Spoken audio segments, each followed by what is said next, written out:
laal te duma ko wàcc ok. yaakaar naa am na solo lool di nuyu suñu grand bi bu baax a baax bon naka nga gisee li nga xamante ne moom mooy musique bu léegi tey ŋàññante bi ak loolu des fois comme yéen nu ko daan dundee bu njëkk alors que léegi amatul naka ngeen gisee tey ji musique bi léegi nii ngeen dugg ay wax yu bëree bëri. xam nga concurrence ci lu baax moo am solo quoi kii di def na lii lu baax la xaar ma ñëw ma itam def lu baax mais je pense que ne day état lay doon quoi parce que souvent mën na nekk entourage bi la sa entourage mën na nekk sa entourage aussi doomu aadama ñett la jàmmi xel jàmmi xol ak jàmmi yaram nit mën na nekk te ni nga xam ne kii dafa feebar mais nekkul ne nit ki su feebar rek tëdd xol dafay feebar xel dafay feebar yaram day feebar comprendre nga xel bi feebar ci doomu aadama mooy xel bu sellut nanguloo kii fi ko yàlla teg kii yàlla moo ko may am na évolution tey am na voilà macha allah mais nangul ko maqaama bi cër bi la ko yàlla cëral nangul ko xol bi bu su bañee rek bu xol bi bañee rek xel parce que mooy ambassadeur ci doomu aadama xol fii mooy lépp ok ŋaññante baaxul sax dafa baaxul sax même bu ci côté musique waxante lu ñaaw baaxul njottu gu ñaaw ak gu ñaaw dafa ute njottu war na ñaaw mais du ba mu ñaaw comprendre nga tey bu fekkee ne tey da nga ne yow jullit nga donc voilà am na loo xam ne ba bañ li yónni bi sax du koo wax loo bëggul ku la ko def bul ko def sa moromu jullit loo bëggul ku la ko wax bul ko wax sa moromu jullit mais man je pense que ne daal bu ñu demee bay concurrence daal nañ concurrence ci lu baax man boog sama philosophie quoi man tey ci li may concurrence way kii de génn na benn génn na way bi def na benn impact voilà message bi jaar na yoon parole yu riche na man nag ma ne xaaral nag damay tam ma def lu gën ëpp loolu doole ma def mieux lu gën a baax loolu comprendre nga adduna daal su man noonu laa ko gisee quoi ci suñu aar bi fi mu toll nii bu ñu nee artiste nag un artiste tey dafa am benn comportement boo war a am tey ñun bu ñu ku ci góorgóorlu mën nga nekk wàllu yàlla parce que am na ko benn doomu aadama boo ko bégalee rek am na ñoo xam ne soo leen bégalee rek yàlla bégal la te toujours yaa ngi way voilà génne album la nga def single def sa spectacle am na ñoo xam ne tey yaa ngi di bégal donte ay mag lañ te am na ñoo xam ne xaritu yàlla lañ dañoo di jaxasoog yàlla ba boo leen bégalee rek suñu borom bégal la kon donc daal man gis naa ne ngañante beeg yàqante bi amul solo affaire shayatin la nañ nangulante ku ci nekk fi ko yàlla teg voilà. bu ñu nee aar yaakaar naa bu ñu nee aar du ñu génn li nga xamante ne ba tey moom mooy musique bi parce que yaakaar naa am loo xam ne du ma la ko laaj yow da ngay déglu rap wala. man ñëpp laay déglu loolu tam rafetlu moo ko en fait saagante bi ci rap. nga ak Akhlou Brick genre temps yi. et puis bëgg naa ku ci waxati. ak bépp artiste mbalax man nga rappeur nga et cetera donc booy waxati nañ ci génne kilifa diine yi al ulamaahu warasatul anbiya ñoom ñoo fi utu yonente yi comprendre nga te doomu aadama da ngay yàqu nag tey laa lay wax lu garaaw nit da ngay yàqu am oto bu rafet am kër gu rafet di voyager un peu partout dans le monde fekk yow yàqu nga barki billahi lazi la ilaha illa huwa fekk yàqu nga fekk yow téye futi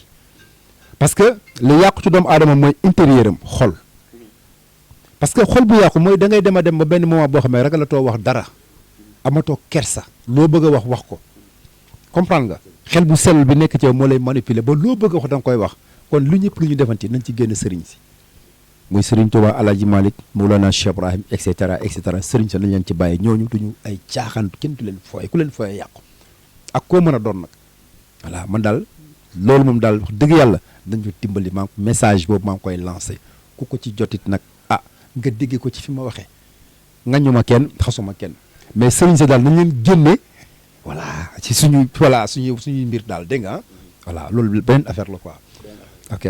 alors yaakaar naa ni émission bi léegi mu jeex ñu wax tey jii yow la kan suñ doon wax tey jii nii Mamadou Lamine Signane yaakaar naa kan la. waaw Lamine Signane day sénégalais la juddoo Dakar màggi Mbour doon sénégalais voilà nekk un musicien chanteur voilà auteur compositeur di ñaan yàlla li muy liggéey yàlla may ko ci mu am ci évolution ba investir dëkkam fii ba ñeneen mën cee keppaar ga ñeneen mën cee liggéey voilà man daal kooku mooy Lamine Signane daal 99. sa premier album kañ 2003 laa ko def.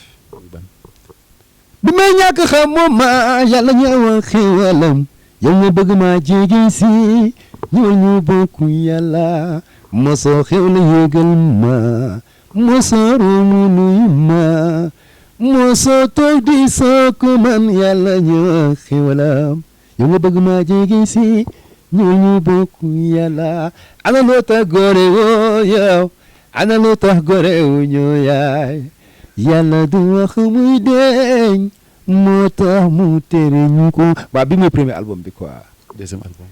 jabar dañ koy tànn waay jëkkër dañ koy tànn waay xawma kan waay manuma sama xol yaa ma ci doy bi mooy sama deuxième production la moo la gën a métti ci musique la gën a métti ci musique li ma ci gën a métti ci sa carrière li ma gën a métti ci suma carrière li ma ci gën a métti loolu est-ce que mën naa ko wax fii ci mën naa ko wax dafay diis waaw dafay xaw a diis parce que yaa da nga ma indiwaat fa sori bàyyi loolu métti loolu moom daf ma voilà c'est choquant quoi dama ko fàttali ko sama xol du neex mais est-ce que dinaa ko mën a wax est-ce que dinaa ko mën a wax c'est ça waaw loolu mooy problème bi ki ma bëgg man bëgg ko au fond du cœur dama ko bëgg ko lool muy def programme ma dem fa ñëw pour yéeg ma woo artiste yëpp ba mu des man dama tudd turam nag ah non en tout cas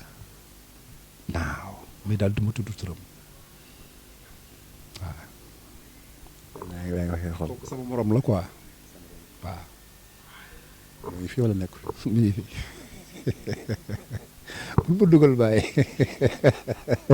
alors yaakaar naa dinañ ko nangul yaakaar naa moom lu la gën a neex xëy na buñ jógee si kii bi waaw li ma gën a neex day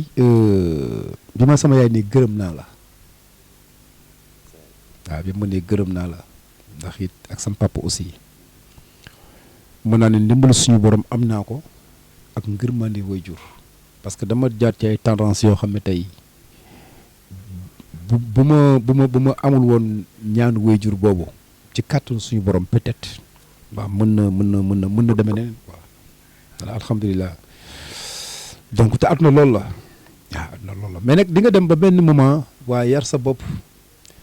au fur et à mesure ngay dem ba da ngay jël bànneex ak naqar def ko muy lenn waaw def ko muy lenn quoi def ko muy lenn ça veut dire que mooy muy lu ñëw rek nga maîtriser ko donc même soo amee lu naqari bu génnee bu ko doomu adama xam parce que souvent nga gis nit am lu ko metti génn rek su may kaatim wax la benn affaire nga tàkk ci kawam parce que nit ki matagul yàlla mën na la teg ci benn souffrance boo xam ne ngay souffrir fekk mu ngi lay purifier pour atteindre le cœur voilà pour def la quelqu'un voilà quelqu'un ça veut dire que bu ñu nekkul nga nekk un multimilliardaire wala un milliardaire naaw nga nekk koo xam ne tey da ngay nekk référence parce que ñëpp ay référence lañ ci sa doom ci société bi et cetera donc qualité yooyu ngay am fexe ko mu nekk ci yow ba ku la gis magnétisme lay nekk ku la gis daf lay bëgg a proche nga mun ko transmettre doomu aadama waaw nit ki war ñaan yàlla pour toll ci étape boobu quoi dama loolu laa bëgg c'est ça que je veux voilà. yàlla na ko yàlla nangul bu baax a baax amante nañ mbégte bu baax a baax di kontaan yaakaar naa aussi si li nga xamante ne moom mooy émission bi boo defee ñu def dernier kàddu rek ak li ngay tëjee ak aussi lan ngay préparé incha allah. waaw li may préparé bientôt dinañ ko dégg ci kàttanu suñu borom xam nga sànq wax naa la ko musique il faut être patience la laaj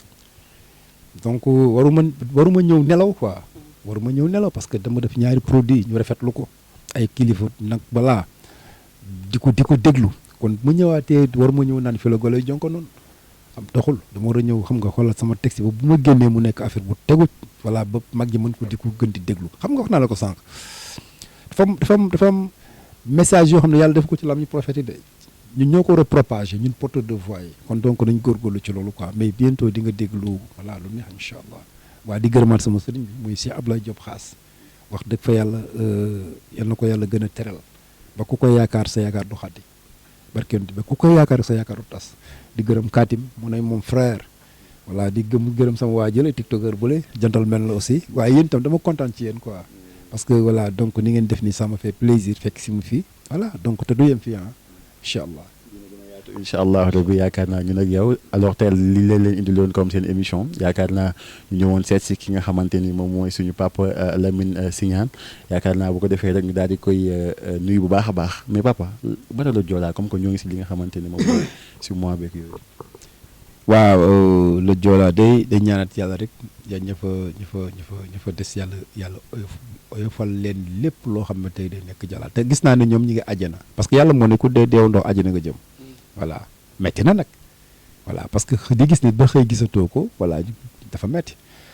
kaay la ñu ko ñaanal ruya des ca la Joola dem na nii ndaxam sax metti na ndaxam sax tiis na lool ndaxam sax metti na ndaxam sax tiis na lool yàlla moom alala jël na ko nañu muñ waaye di waxaat encore une fois di jaalewaat képp koo xam ne rek am nga mbokk ci Batalo Joola di leen wax ne yàlla na yàlla xare àjjana ci barkeem Yàlla Muhammad parce que neexut at année bu buy ñëwaatee anniversaire bu ñëwaatee rek xoli tooyaat mais dafa nekk benn naqar boo xam ne tey dañ ko couvrir ak bànneex parce que neexul nga papa yaay doom voilà jabar ñëpp dee ci mais ñoom ña nga àjjana métti na nag mais ña nga àjjana di lekk seen i pomme di lekk seen i banaana kon alhamdulilah yal na yàlla may jàmm ñëpp may def ko ci réew mi ci barkeem Yàlla Muhammad seen suite bi mu ngeen demal nag bay nekk international suite voilà nu suite bi tudd sax Actu Buzz macha allah kan moo ko moom Mamadou man Diouf a ñëw bay xanaa séeréer la waaye yal na yàlla gën leen teral kontaan naa merci beaucoup. alors ça a été un grand plaisir de partager avec vous yaakaar naa ni comme ni ñu ko expliqué woon li ngeen bëgg ak li ngeen di seetaan à chaque fois la leen daal di indil à chaque fois tey nag ñu ñëwoon seet suñu nga xamante ne suñu papa ji bu ko defee ñu ngi koy remercier bu baax a baax di leen wax ni incha allah rabbi yeneen émission ak yeneen i ndaanaan incha allah rabbi fii si Actubuzz TV jërë ngeen jëf merci beaucoup.